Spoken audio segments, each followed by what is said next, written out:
Muhammad Salim Sundar Abdullah, penolong Pesuruhjaya SPRM. Selamat pagi.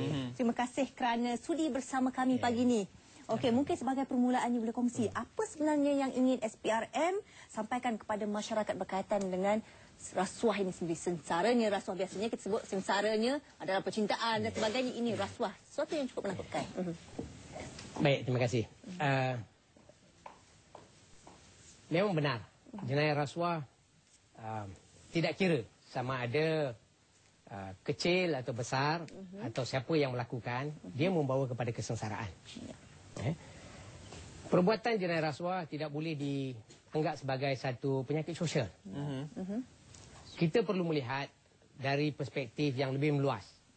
Setiap perbuatan rasuah ini akan menjurus kepada kesengsaraan kepada bukan saja individu, masyarakat maupun organisasi, tetapi juga kepada negara itu sendiri. Kita perlu bayangkan, kalau kita bayangkan seorang anggota penguasa yang mengambil sedikit wang rasuah untuk tidak menguasakan atau menjalankan tugasnya, dan satu-satu perkara berlaku. Contohnya, seorang penguasa yang mengambil rasuah tidak menguasakan atau tidak menjalankan tugasnya untuk membenteras pembalakan haram. Apabila berlaku pembalakan haram, akan wujud masalah-masalah sampingan yang lain, seperti terjejasnya ekologi. Begitu juga khazanah negara akan hilang. Lebih-lebih dahsyat lagi apabila ada keruntuhan tanah, ada banjir lumpur yang akan mencemarkan sungai, sungai yang mungkin menjadi mata pencarian kepada pihak-pihak tertentu seperti nelayan. Bagaimana pula tanah runtuh atau banjir lumpur yang menjejaskan pertanian.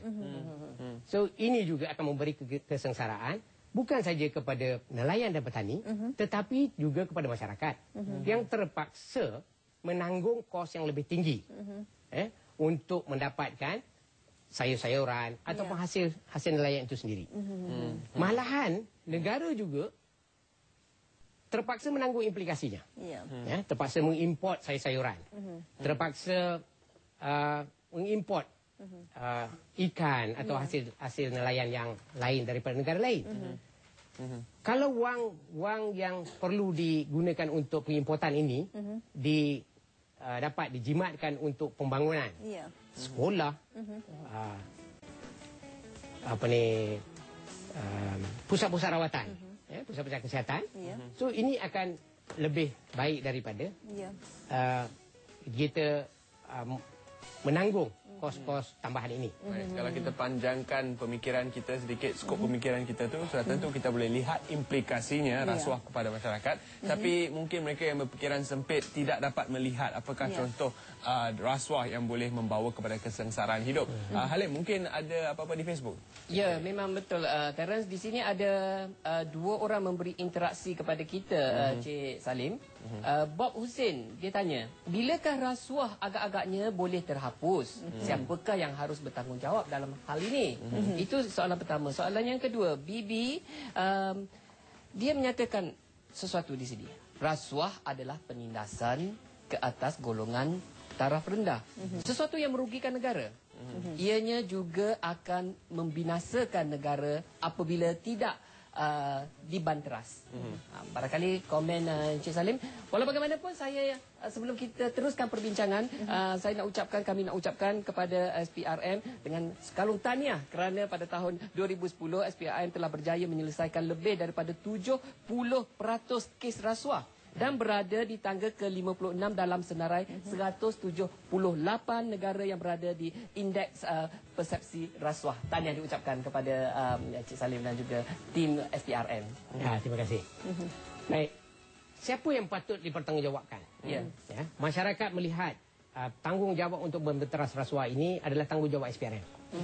Sebenarnya persepsi ini harus dihakis. Kita perlu bertanggungjawab.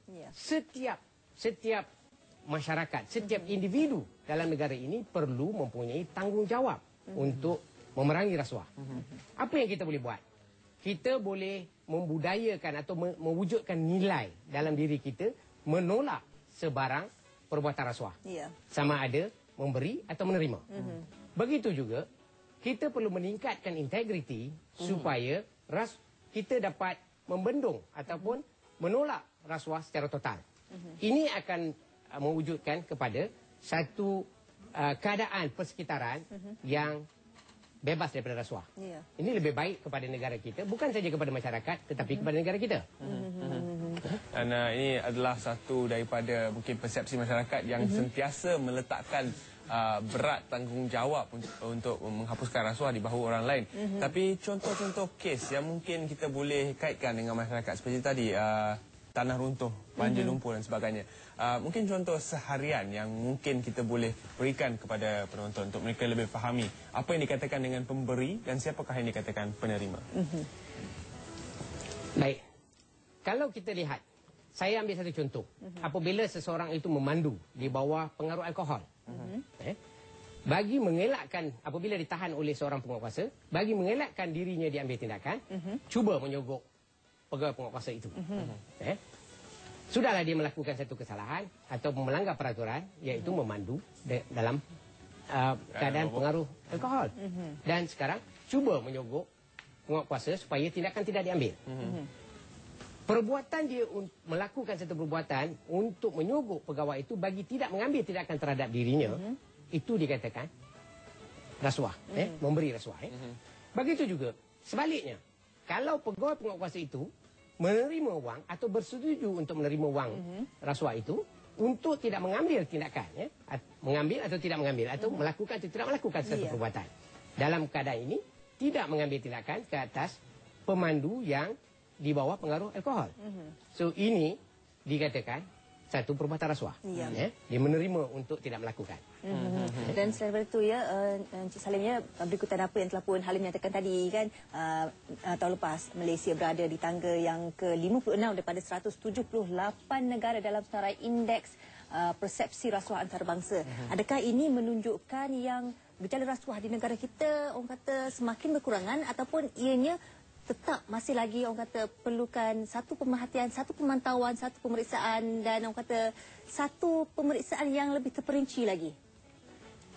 Baik. Kalau kita lihat, memang benar, negara di tangga ke-56 daripada 178 negara-negara yang menyertai dalam kajian indeks persepsi rasuah ini yang dilaksanakan oleh Transparency International. Hakikatnya kita perlu akur bahawa negara ini masih lagi tahap rasuah di negara ini masih terkawal. Kenapa saya katakan ini? Kita masih lagi tidak perlu membeli hak kita. Bukan macam di beberapa negara lain, malahan hak kita sendiri kita perlu beli. Contoh, untuk mendapatkan persekolahan, kita tidak perlu membayar. Untuk dapatkan rawatan kesihatan, kita tidak perlu membayar. Untuk dapatkan jawatan atau pekerjaan, kita tidak perlu membayar. Itu maksudnya kita tidak lagi di tahap sehingga kita terpaksa membayar untuk hak kita sendiri. Persepsi, indeks persepsi rasuah. Walaupun kedudukan kita di tangga ke-56, kita harus ingat bahawa kita perlu melaksanakan atau kita perlu berusaha untuk memperbaiki indeks ini. Kenapa? Sebab masyarakat antarabangsa melihat indeks ini sebagai kayu ukuran untuk membuat pelaburan di negara-negara tertentu. Untuk itu kita tidak boleh leka kepada kedudukan 56 dan kekal di situ. Kita perlu membuat sesuatu untuk memperbaiki indeks ini supaya pelabur-pelabur asing atau masyarakat antarabangsa melihat negara ini sebagai sebuah negara yang boleh bebas daripada rasuah dan boleh membuat pelaburan di negara ini. Ia akan memberi banyak manfaat kepada negara. Terima kasih Encik Muhammad Salim kerana sudi bersama kami. Dan kita akan berehat seketika. Kita kembali bersiaran bersama anda. Selamat pagi, Satu Malaysia sebentar lagi selepas Warta 9.